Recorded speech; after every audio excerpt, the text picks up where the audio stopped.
बच्चों, welcome to PRS the future academy.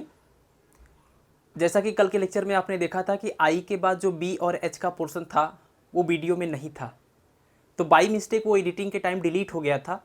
तो उसको मैं आपको पहले आज बता देता हूँ, फिर हम लोग जो है इस चैप्टर के न्यूमेरिकल की बात करेंगे, क्योंकि इस चैप्टर के सारे फार्मूले जो है कल के लेक्चर में डिस्कस हो चुके हैं। तो आज हमको इस चैप्टर के न्यूमेरिकल करने हैं। और आपने ये भी देखा कि इस चैप्टर में बहुत ही लिमिटेड फार्मूले थे, वही जो कल की क्लास में हमने चुंबकीय राशियाँ करके जो टॉपिक था उसके अंदर जितने भी हमने पढ़े थे, I B H chi M mu, है ना, ये इतने ही फार्मूले थे। इसके अलावा भूचुंबकत्व में आपने देखा था कि क्षैतिज घटक और ऊर्ध्वाधर घटक के लिए फार्मूला। ठीक है, तो इस चैप्टर में बहुत ही कम चीज़ें हैं, बहुत ही लिमिटेड न्यूमेरिकल्स इस चैप्टर से आते हैं, तो उसको हम लोग आज करेंगे। कम से कम 7-8 न्यूमेरिकल कर लेते हैं ताकि हमको जो है आइडिया हो जाए इन सारे फार्मूलों को, और कैसे कैसे उस क्वेश्चन में जो है नाम देता है वो भी आपको ध्यान रखना है। ठीक है, तो चलिए सबसे पहले हम लोग जो कल वाला पोर्शन डिलीट हो गया था उसको देखते हैं।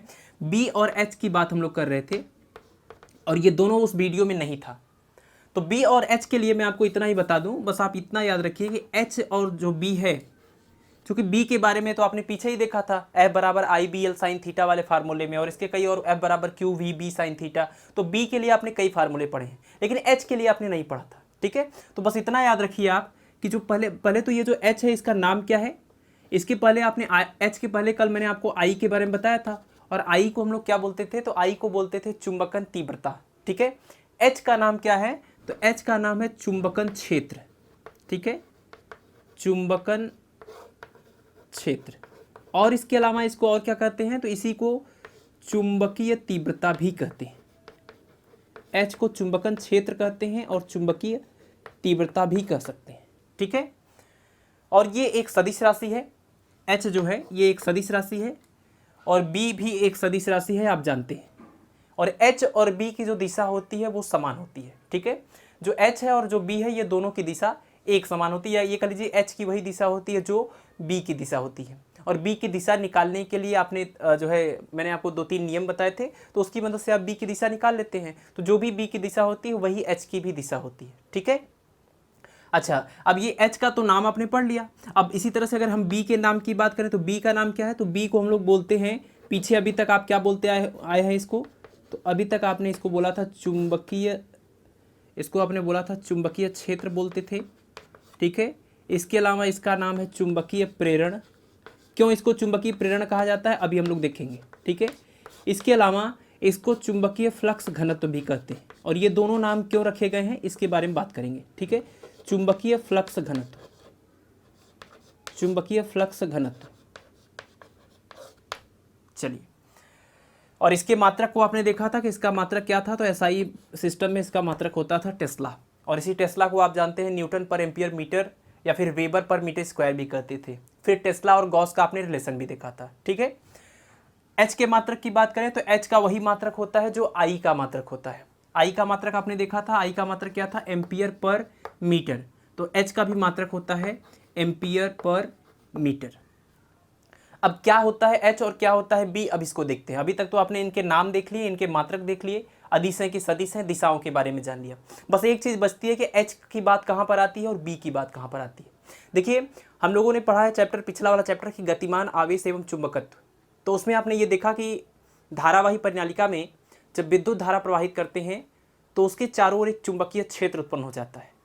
ठीक है, तो किसी भी परिपथ में विद्युत धारा प्रवाहित करने के बाद उसके चारों ओर जो चुंबकीय क्षेत्र उत्पन्न होता है, जो भी मतलब एक क्षेत्र उत्पन्न होता है, उसी को हम लोग बोलते हैं एच, है ना, चुंबकन क्षेत्र। मान लीजिए अगर कोई लौह चुंबकीय पदार्थ, एग्जाम्पल के लिए कोई एक चुंबकीय पदार्थ मान लीजिए रखा गया है यहाँ पर, और यहाँ पर कोई एक हमने परिनालिका जो रखा हुआ है, और उस परिनालिका, ये मान लीजिए परिनालिका के अंदर रखा हुआ है, तो जो हमने यहाँ पर बाह्य चुंबकीय क्षेत्र इस परिनालिका की वजह से उत्पन्न किया है उसी को हम लोग एच कहते हैं, चुंबकन क्षेत्र कहते हैं, जिसकी वजह से ये इस लोहे के क्रोड पर जो है ये क्या हो जाएगा, चुंबकित हो जाएगा। तो चुंबकन क्षेत्र मतलब मैग्नेटाइजिंग फील्ड, यानी एक ऐसा फील्ड, यानी वो मैग्नेटाइजिंग फील्ड जिसकी वजह से ये मैग्नेटाइज्ड होगा। ठीक है, तो लौह चुंबकीय पदार्थ को या चुंबकीय पदार्थ को जिस बाह्य क्षेत्र में रखते हैं, जिसकी वजह से इसके अंदर चुंबकत्व का जो है कुछ रिस्पॉन्स होता है, उस क्षेत्र को हम लोग बोलते हैं चुंबकन क्षेत्र, उसको एच से प्रदर्शित करते हैं। और जो बी है वो क्या है, तो वो है इस पदार्थ का रिस्पॉन्स। जब इस मैग्नेटाइजिंग फील्ड में जब इस मटेरियल को हम लोग रखते हैं तो ये मटेरियल कुछ रिस्पॉन्स करता है, इसके अंदर कुछ मैग्नेटिक फील्ड जो है प्रोड्यूस हो जाता है, उसको हम लोग बोलते हैं चुंबकीय क्षेत्र या मैग्नेटिक फील्ड। ठीक है, तो ये मैग्नेटिक फील्ड है बी जो इसके अंदर प्रोड्यूस होगा इस मटेरियल के अंदर, और जो बाहर एक्सटर्नल हमने लगाया हुआ है वो होता है मैग्नेटाइजिंग फील्ड, उसको हम लोग बोलते हैं एच। ठीक है, तो बहुत बारीक सा डिफरेंस है। जो हम अप्लाई कर रहे हैं मैग्नेटाइजिंग फील्ड अप्लाई कर रहे हैं जिसके अंदर मटेरियल हमने रखा है मैग्नेटाइज करने के लिए, उस फील्ड को हम एच बोल रहे हैं, चुंबकन क्षेत्र, मैग्नेटाइजिंग फील्ड। लेकिन जो उस मटेरियल के अंदर प्रोड्यूस होता है, जो वो रिस्पॉन्स करता है, उसको हम लोग बोलते हैं चुंबकीय क्षेत्र या मैग्नेटिक फील्ड। ठीक है, तो यही इन दोनों में अंतर है, यही कल वाले लेक्चर में छूट गया था जो काफ़ी इंपॉर्टेंट है और ये बहुत ज़्यादा कंफ्यूजिंग है। बी और एच में बहुत ज़्यादा लोग कंफ्यूज होते हैं। ठीक है, तो आप याद रखिए ये एक्सटर्नल फील्ड है जिसमें हम उस मटेरियल को रखा है हमने मैग्नेटाइज करने के लिए, मैग्नेटाइजिंग फील्ड या चुंबकन क्षेत्र कहते हैं, और ये उस मटेरियल का मैग्नेटिक रिस्पॉन्स है जिसको हम मैग्नेटिक फील्ड या चुंबकीय क्षेत्र कहते हैं जो उसके अंदर प्रोड्यूस होता है। ठीक है, और इन दोनों का मात्रक देख लिया आपने और अदिश सदिश देख लिया और इनके नाम देख लिया आपने। अच्छा, चुंबकीय प्रेरण क्यों बोला जाता है, तो ये आप देख लिए, इसका देखिए इसका रीज़न क्या है। तो ये जो हमने एक्सटर्नल मैग्नेटाइजिंग फील्ड यहाँ पर प्रोड्यूस किया है, उसी के वजह से, उसी के प्रेरण के प्रभाव के कारण इसके अंदर ये प्रॉपर्टी जो है प्रोड्यूस होती है, इसीलिए हम लोग इसको जो है चुंबकीय प्रेरण कहते हैं। ठीक है, प्रेरण, इंड्यूस हो जाना, प्रेरित हो जाना किसी से। और दूसरा जो नाम है चुंबकीय फ्लक्स घनत्व। अब घनत्व का मतलब जैसे हम लोग द्रव्यमान का घनत्व पढ़ते हैं तो घनत्व बराबर द्रव्यमान बटे आयतन होता है, वैसे ही चुंबकीय फ्लक्स घनत्व का मतलब होता है प्रति एकांक क्षेत्रफल से गुजरने वाला चुंबकीय फ्लक्स। ठीक है, और आपने एक फार्मूला भी पीछे पढ़ा हुआ है, phi is equal to B into A, B dot A, है ना। तो यहाँ से अगर बी के लिए निकालें तो बी इज इक्वल टू क्या हो जाएगा, फाई अपान ए। और यहाँ से आप देख रहे हैं फाई जो है चुंबकीय फ्लक्स है और ए जो है क्षेत्रफल है। तो एकांक क्षेत्रफल से होकर गुजरने वाला चुंबकीय फ्लक्स जो होगा उसको हम चुंबकीय फ्लक्स घनत्व भी तो कर सकते हैं, और वही बी के इक्वल है। ठीक है, तो ये जो बी होता है इसको हम लोग चुंबकीय फ्लक्स घनत्व इस फार्मूले के कारण कहते हैं, और इसको चुंबकीय प्रेरण इसलिए कहते हैं क्योंकि इसकी वजह से प्रेरित होकर इस एच की वजह से इसके अंदर ये प्रॉपर्टी आती है। ठीक है, तो ये हो गया बी और एच। अब इसके अलावा एक और चीज़ याद रखिए कि इन दोनों में आपस में रिलेशन क्या है। तो बी और एच में एक रिलेशन है, जो आप एच यहाँ पर जो है अप्लाई करेंगे एक्सटर्नल एच, उसकी वजह से इस मटेरियल के अंदर जो बी प्रोड्यूस होगा वो कितना प्रोड्यूस होगा, तो ये डिपेंड करता है कि इस मटेरियल की जो चुंबकशीलता है या इसकी जो पारगम्यता है उसकी वैल्यू कितनी है। ठीक है, चुंबकशीलता और पारगम्यता मैंने आपको बता दिया पिछले लेक्चर में ही। किसी भी मटेरियल में से, किसी भी पदार्थ में से चुंबकीय बल रेखाओं के गुजर जाने की क्षमता को ही उस मटेरियल की, उस पदार्थ की पारगम्यता या फिर चुंबकशीलता कहते हैं। ठीक है ना, तो उसी मटेरियल की इस प्रॉपर्टी पर डिपेंड करेगा कि इसके अंदर कितना बी जो है प्रोड्यूस होगा एच को अप्लाई करने से। ठीक है, तो इन दोनों में एक जो रिलेशन है उसमें म्यू एक टर्म आ जाएगा, और ये रिलेशन यही है कि बी इज इक्वल टू होता है म्यू इंटू एच। ठीक है, बी इज इक्वल टू होता है म्यू इंटू एच। कितना ज़्यादा इसके अंदर मैग्नेटिक फील्ड प्रोड्यूस होगा इस एक्सटर्नल मैग्नेटाइजिंग फील्ड की वजह से, तो ये डिपेंड करता है कि इस मटेरियल की पारगम्यता का मान क्या है। ठीक है, तो B equal to mu into H. अब यहाँ से आप चाहे तो म्यू के लिए फार्मूला निकाल सकते हैं, म्यू इज इक्वल टू हो जाएगा बी बाई एच। ठीक है, और म्यू का जो मात्रक होता है वो आपने पीछे भी देखा है, जो म्यू नॉट का मात्रक होता था वही म्यू का भी मात्रक हो जाएगा, न्यूटन पर एम्पियर स्क्वायर। ठीक है, तो ये चीज़ें कल के लेक्चर में छूट गई थी। चलिए ठीक है, ये पूरा होगा। अब हम लोग आगे बात करते हैं, आज की क्लास शुरू करते हैं, और इसमें हम लोग करेंगे न्यूमेरिकल्स इसके। ठीक है, तो सबसे पहला जो न्यूमेरिकल्स हमने लिया है एकदम फर्स्ट वाला, वो देखिए क्या है।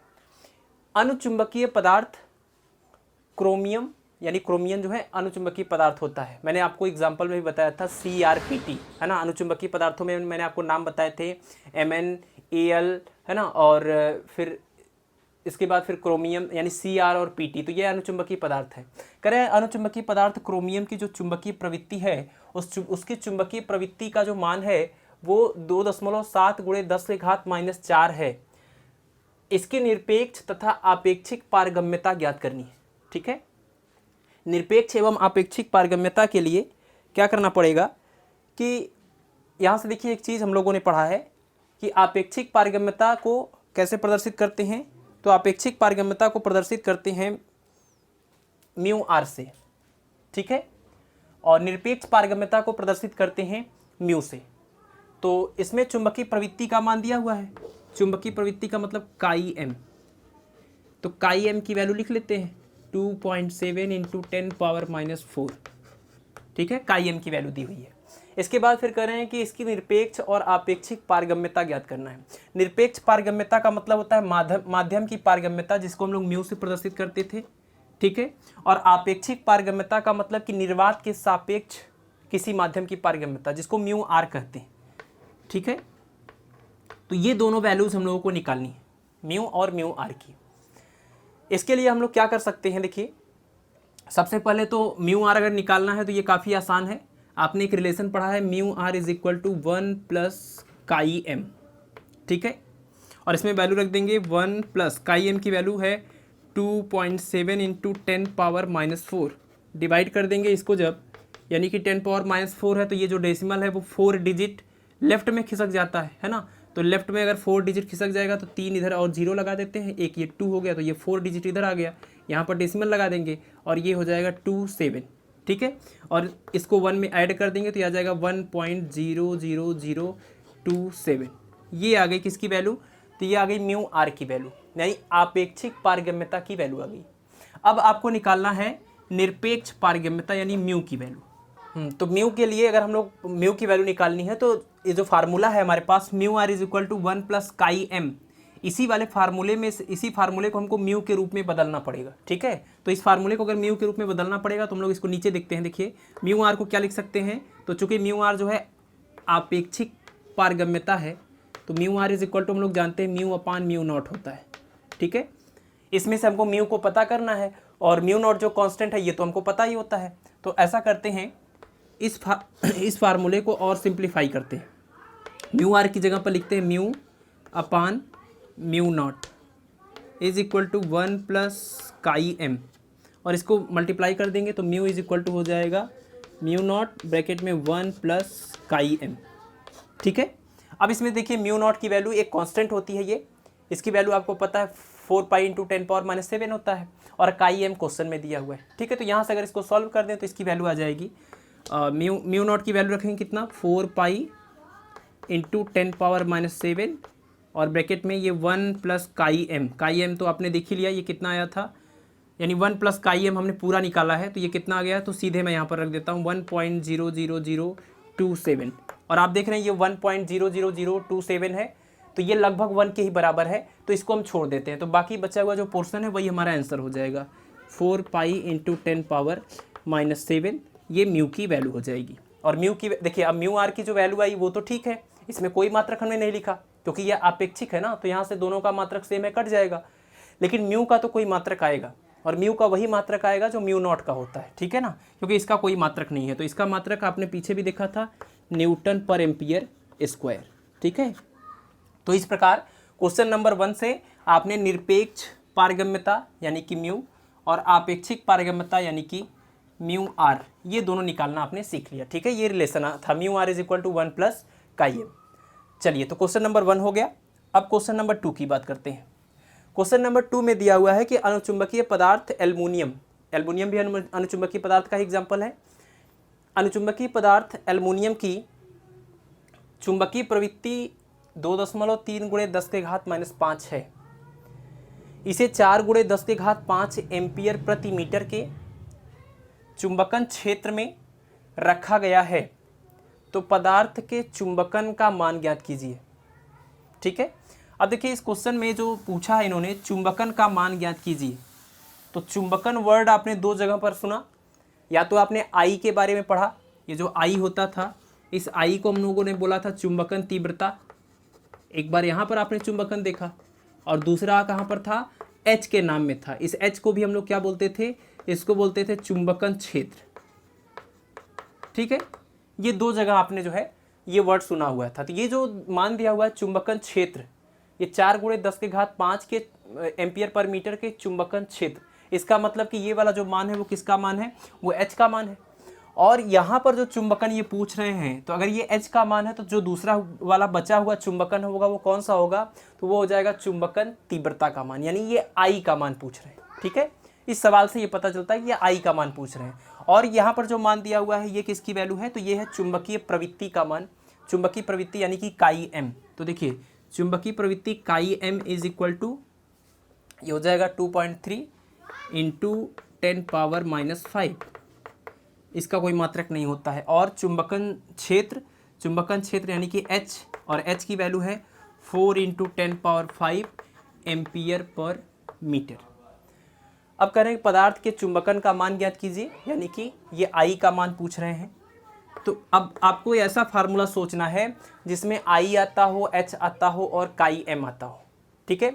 तो आप याद करिए, सबसे बेसिक फार्मूला ही है काई M के बारे में जब आपने पढ़ा था कि काई M की परिभाषा की बात हो रही थी, तो चुंबकीय प्रवृत्ति काई M बराबर होता था I/H, ठीक है। यही बेसिक फार्मूला है, काई M = I/H।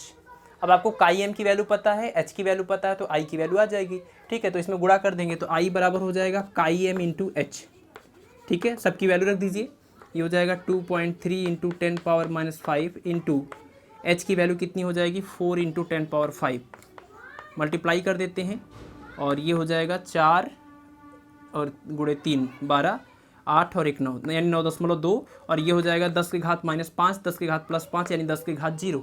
10 की घात 0 का मतलब इसका मान 1 आएगा, क्योंकि किसी भी चीज़ का पावर 0 होता है उसकी वैल्यू कितनी आती है 1 आती है, ठीक है। तो यह आ जाएगा 9.2, और ये किसका मान आ गया है, तो ये मान आ गया I का। और I का मात्रक क्या होता है, तो I का भी वही मात्रक होता है जो H का मात्रक होता है, ठीक है, यानी एम्पियर पर मीटर हो जाएगा, ठीक है। तो इस तरीके से क्वेश्चन नंबर 2 आप कर लेंगे। अब चलिए इसको नोट कर लीजिए। अब बात करते हैं क्वेश्चन नंबर 3 की। एक अनुचुंबकीय पदार्थ के लिए 120 केल्विन पर एक टेम्परेचर दिया हुआ है, चुंबकीय प्रवृत्ति का मान 0.60 है। इस पदार्थ के लिए 27 डिग्री सेल्सियस पर चुंबकीय प्रवृत्ति का मान ज्ञात कीजिए। यानी किसी एक टेम्परेचर पर चुंबकीय प्रवृत्ति दिया हुआ है इस अनुचुंबकीय पदार्थ की, और एक दूसरे टेम्परेचर पर चुंबकीय प्रवृत्ति का मान पूछ रहे हैं। तो आप देखिए कि आपने एक फार्मूला पढ़ा हुआ है, एक नियम आपने पढ़ा हुआ है, क्यूरी का नियम, जो ये बताता है कि प्रति चुंबकीय पदार्थों की चुंबकीय प्रवृत्ति का मान ताप पर निर्भर नहीं करता, लेकिन अनुचुंबकीय और लौह चुंबकीय पदार्थों की चुंबकीय प्रवृत्ति का मान ताप पर निर्भर करता है। तो ये अनुचुंबकीय पदार्थ है, तो ताप अगर 120 के बजाय 120 केल्विन के बजाय 27 डिग्री सेल्सियस होगा तो चुंबकीय प्रवृत्ति का मान भी बदलेगा। और आपने क्यूरी के नियम में ये भी पढ़ा था कि ये चुंबकीय प्रवृत्ति का मान ताप पर कैसे निर्भर करता है, ठीक है। तो आपने उसमें ये पढ़ा था कि चुंबकीय प्रवृत्ति का जो मान है काई M, वो परम ताप के व्युत्क्रमानुपाती होता है। और वो फार्मूला फिर आया था I = ये C/T, जहाँ पर C को हम लोग बोलें क्यूरी नियतांक, ठीक है। तो ये जो क्यूरी का नियम है, इसी फार्मूले पर आधारित ये सवाल है। दो अलग अलग टेम्परेचर पर आपको ये जो है चुंबकीय प्रवृत्ति के बारे में रिलेशन पता करना था। तो यहाँ से ये पता चलता है कि चुंबकीय प्रवृत्ति जो है वो परम ताप के व्युत्क्रमानुपाती होती है।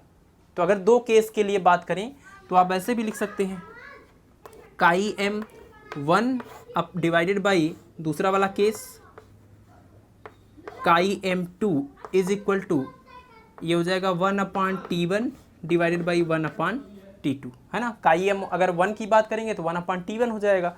इसी तरह से काई M2 की बात करेंगे तो 1/T2 हो जाएगा। और दोनों ही बार कांस्टेंट यहाँ पर वही C आया होगा, तो डिवाइड करने के बाद कांस्टेंट तो कट जाएगा, तो ये अनुपात हमको मिलेगा। और आप जानते हैं भिन्न बटे जब भी भिन्न होता है तो ये नीचे वाला भिन्न उल्टा होके इस वाले में मल्टीप्लाई करता है। तो जब ये उल्टा होके इसमें मल्टीप्लाई करेगा तो T2 ऊपर चला जाएगा, तो यहाँ पर मिलेगा T2/T1, ठीक है। तो काई M1 काई M2 बराबर T2/T1।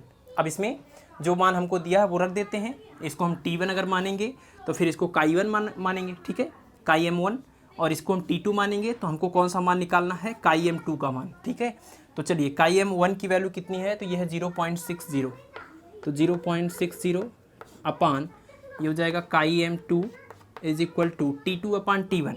T2 देखिए 27 डिग्री सेल्सियस है और जो T1 है वो 120 केल्विन है। तो आप जानते हैं कि ये परम ताप यहाँ पर है, और परम ताप का मतलब कि टेम्परेचर जो कि केल्विन में लिखा जाए, ठीक है। केल्विन में लिखे गए ताप को ही परम ताप कहते हैं।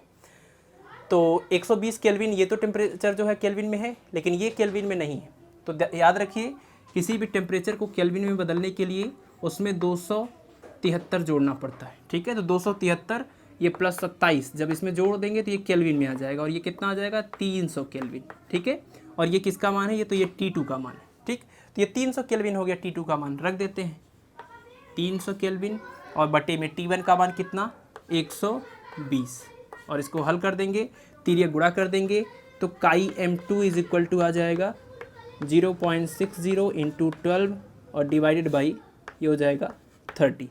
ठीक है, 30 से इसको डिवाइड करेंगे तो यहाँ पर आ जाएगा कितना 2, लेकिन ये 2 अंक पर दशमलव है और इससे 12 से मल्टीप्लाई कर देंगे, कितना हो जाएगा ये, यानी कि अगर 3 से ही काट देते हैं 10 आ जाएगा यहाँ पर और ये आ जाएगा 4 और 4 गुणे 6 24 और ये 240, 2 अंक पर दशमलव लगा देंगे, बटे में 10 कर देंगे तो ये आ जाएगा 0.24। ठीक है, तो काई एम का मान आ जाएगा 0.24 और काई एम का जो है मात्रक नहीं होता, ये एक बीमाहीन राशि है तो इसलिए यहाँ पर कोई मात्रक नहीं लिखा जाएगा। ठीक है, तो इसका मतलब ये है कि 27 डिग्री सेल्सियस पर जो चुंबकीय प्रवृत्ति होगी उसका मान कितना हो जाएगा, पहले तो 0.60 था लेकिन जब टेम्परेचर इतना करेंगे तो उसका मान 0.24 हो जाएगा। ठीक है, चलिए तो क्वेश्चन नंबर 3 को आप नोट करिए। अब बात करते हैं क्वेश्चन नंबर 4 की। क्वेश्चन नंबर 4 देखिए, इसमें दिया है कि 2 × 10⁻³ एम्पियर प्रति मीटर का चुंबकीय क्षेत्र। अब यहीं से आप पता करिए कि चुंबकीय क्षेत्र दिया हुआ है तो चुंबकीय क्षेत्र किसको बोलते हैं, और एम्पियर प्रति मीटर भी दिया हुआ है। तो एम्पियर प्रति मीटर दो चीज़ों की मात्रक होते हैं, एक तो चुंबकीय क्षेत्र का मात्रक और दूसरा चुंबकन तीव्रता का मात्रक। ठीक है, तो चुंबकन तीव्रता आई को कहते हैं और चुंबकीय क्षेत्र जो होता है वो किसको बोलते हैं। तो आपने देखा कि चुंबकीय क्षेत्र, ध्यान रखिए कि एक आई है, एक एच है और एक बी है, जिसमें सबसे ज़्यादा कन्फ्यूज़न है। तो ये है चुंबकन तीव्रता, ये है चुंबकन क्षेत्र और ये है चुंबकीय क्षेत्र। और इस सवाल में जो दिया है मान वो कौन सा है, चुंबकीय क्षेत्र का मान। ठीक है, चुंबकीय क्षेत्र, तो चुंबकीय क्षेत्र का मान दिया हुआ है 2 × 10⁻³ एम्पियर प्रति मीटर। करें एक लोहे की छड़ में 8πt का चुंबकीय क्षेत्र उत्पन्न होता है। अच्छा, यहाँ पर देखिए कुछ मिस्टेक होगी, यहाँ पर भी चुंबकीय क्षेत्र दिया है और यहाँ पर भी चुंबकीय क्षेत्र दिया है। ठीक है, तो एम्पियर प्रति मीटर जो मात्रक होता है वो तो या तो एच का होता है या फिर आई का होता है, तो ये बी का मान नहीं होगा। ठीक है, ये बी का मान है क्योंकि चुंबकीय क्षेत्र यहाँ पर दिया है और 8πt दिया हुआ है। ठीक है, यानी 8π टेस्ला है ये। ठीक है, 8π टेस्ला। तो छड़ की आपेक्षिक पारगम्यता का मान ज्ञात करना है। आपेक्षिक पारगम्यता का मतलब होता है यानी कि म्यू आर के बारे में पूछ रहे हैं। तो म्यू आर का मान निकालने के लिए हमको कोई ऐसा फार्मूला सोचना पड़ेगा जिसमें बी और फिर ये जो मान दिया हुआ है चुंबकीय क्षेत्र कह लीजिए, यानी यहाँ पर चुंबकीय तीव्रता होनी चाहिए। और चुंबकीय तीव्रता हम लोग जानते हैं किसको बोलते हैं, तो चुंबकीय तीव्रता जो है एच को बोलते हैं। तो एच का मान दिया हुआ है 2 × 10⁻³ एम्पियर प्रति मीटर और बी का मान दिया है, और बी का मान कितना है, तो बी का मान है 8π टेस्ला, ये है बी का मान। अब देखिए बी का मान दिया हुआ है, एच का मान दिया हुआ है, हमको आपेक्षिक पारगम्यता पता करना है। आपेक्षिक पारगम्यता का मतलब क्या, म्यू आर, और म्यू आर के लिए आप फार्मूला जानते हैं, या तो हम लिखें 1 + काई एम, और ये भी आप जानते हैं किसी म्यू आर को μ/μ0 कहते हैं। ठीक है, अब हमको यही म्यू आर का मान पता करना है, तो यही हमारे पास तरीके हो सकते हैं। तो सबसे अच्छा ये है कि हम एच और ये जो बी है इसकी मदद से पहले म्यू निकालें, ये म्यू, और म्यू का मतलब निरपेक्ष पारगम्यता। तो mu is equal to formula है B/H, मान रख देते हैं 8π टेस्ला अपान ये हो जाएगा 2 × 10 पावर प्लस में है ये 2 × 10 पावर 3। ठीक है, अब ये म्यू का मान आ गया, और म्यू का मान जब आ जाएगा तो म्यू आर कैसे निकालेंगे, तो mu R is equal to होता है formula, mu R is equal to होता है μ/μ0। ठीक है, तो म्यू का मान रखेंगे 8π अपान 2 × 10 पावर 3, और ये जो μ0 दिया है तो μ0 आप जानते हैं इसको बोलते हैं निर्वात की चुंबकशीलता या निर्वात की पारगम्यता। इसका मान होता है 4π × 10 पावर -7। ठीक है, और यहाँ से इसको अगर हल कर दें तो इससे ये कैंसिल हो जाएगा, 2 आएगा, इस 2 से ये 2 कैंसिल हो जाएगा, -7 + 3 -4 और ऊपर जाके क्या हो जाएगा +4। तो म्यू आर का मान हो जाएगा 10 पावर 4। और म्यू आर जो है आपेक्षिक जो चुंबकशीलता होती है वो एक रिलेटिव मतलब एक नंबर है, दो इस समान प्रकार की राशियों का अनुपात है, इसलिए इसका कोई मात्रक नहीं होगा। ठीक है, तो ये तीनों चारों क्वेश्चन जो आप देख रहे हैं, ये तीनों के चारों क्वेश्चन जो हैं वो चुंबकीय प्रवृत्ति पर ही आधारित है। तो आपको खाली सबका नाम याद रखना है कि आई को क्या बोलते हैं, एच को क्या बोलते हैं और बी को क्या बोलते हैं, ठीक है। सबसे ज़्यादा जो कन्फ्यूजन क्रिएट करते हैं, तो आई को बोलते थे चुंबकन तीव्रता, आई मतलब चुंबकन तीव्रता, और एच को क्या बोलते थे, एच को बोलते थे चुंबकन क्षेत्र, इसको चुंबकन क्षेत्र कहते हैं, और बी को क्या बोलते हैं, इसको बोलते हैं चुंबकीय क्षेत्र, ठीक है। तो ये सारे कन्फ्यूजन आप दूर कर लेंगे तो बहुत ही सिंपल से इसके फार्मूले में वैल्यू रखेंगे तो आंसर आ जाएगा। चलिए अगला क्वेश्चन देखते हैं। क्वेश्चन नंबर 5 देखते हैं। किसी स्थान पर पृथ्वी के चुंबकीय क्षेत्र का क्षैतिज घटक 0.25 गॉस तथा नति कोण 60 डिग्री है। इस स्थान पर पृथ्वी के चुंबकीय क्षेत्र का ऊर्ध्व घटक कितना होगा, ठीक है। ये भूचुंबकत्व वाला जो फार्मूला हमने पढ़ा था उससे रिलेटेड ये उसका क्वेश्चन है। तो आपने एक चीज़ देखा था कि जब भी किसी चुंबकीय सुई को स्वतंत्रता पूर्वक छोड़ दिया जाता है तो वो जिस दिशा में ठहरती है उस दिशा और क्षैतिज दिशा के साथ बना हुआ कोण ही नति कोण या नमन का कोण कहलाता है। और ये जो दिशा है इसके ठहरने का, ये वास्तव में चुंबकीय क्षेत्र बी की दिशा थी। तो हमने इस बी का एक क्षैतिज घटक निकाला था और एक ऊर्ध्वाधर घटक निकाला था, ठीक है। क्षैतिज घटक को नाम दिया था बी एच और ऊर्ध्वाधर घटक को बी वी, ठीक है। तो क्षैतिज घटक के लिए जो मान आया था वो कितना आया था, ये थीटा वाली दिशा में जो इसका घटक होगा वो बी कॉस थीटा होगा और जो दूसरा बच गया वो बी साइन थीटा होगा, ठीक है। तो बी एच का मतलब हो गया बी कॉस थीटा, ठीक है। यही है क्षैतिज घटक का मान। अब ऊर्ध्वाधर घटक ये सवाल में पूछ रहे, यानी हमको बी वी का मान पता करना और बी वी बराबर कितना हो जाएगा, बी साइन थीटा। तो हमको बी साइन थीटा का मान निकालना है, तब जाके ये ऊर्ध्व घटक का मान निकल पाएगा। तो इसका मतलब कि ऊर्ध्व घटक निकालने के लिए हमको बी का मान पता होना चाहिए और ये थीटा का मान पता होना चाहिए, ठीक है। तो थीटा तो यहाँ पर सवाल में ही दिया है, नति कोण या नमन कोण का मान, लेकिन बी का मान नहीं दिया हुआ है, ठीक है। तो हमको क्या करना है कि ये जो क्षैतिज घटक यहाँ पर इन्होंने दिया हुआ है उस क्षैतिज घटक वाले मान को इस फार्मूले में रखेंगे और थीटा का मान रखेंगे तो हमको बी का मान मिलेगा। और जो बी का मान मिलेगा जब उसको इसमें रख देंगे और थीटा का मान रख देंगे तो ऊर्ध्व घटक बी वी का मान आ जाएगा, ठीक है। तो चलिए करते हैं। यहाँ से क्षैतिज घटक बी एच का मान रखेंगे कितना, 0.25 gauss is equal to B और यहाँ पर इंटू कॉस कितना, तो कॉस थीटा, और थीटा की जगह पर कितना हो जाएगा 60 दिया हुआ है। तो बी बराबर कितना आ जाएगा 0.25 अपान कॉस 60, ठीक है। और कॉस 60 की वैल्यू कितनी होगी, तो साइन 60 की वैल्यू होती है √3/2, कॉस 60 की वैल्यू 1/2 और 1/2 जब ऊपर मल्टीप्लाई करेगा तो ये हो जाएगा 0.50 गॉस, ठीक है। यानी चुंबकीय क्षेत्र का जो परिणामी मान आ गया वो आया 0.50 गॉस।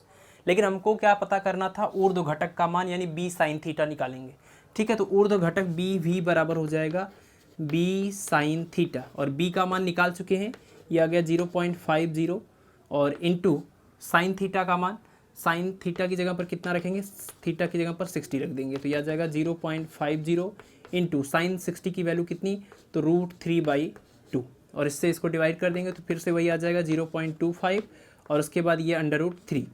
और चूंकि ये भी चुंबकीय क्षेत्र का ही मान है तो बी भी बराबर आ जाएगा यानी 0.25 √3 और मात्रक क्या हो जाएगा, तो सीजीएस मात्रक जो गॉस दिया है तो यहाँ पर भी गॉस आ जाएगा, ठीक है।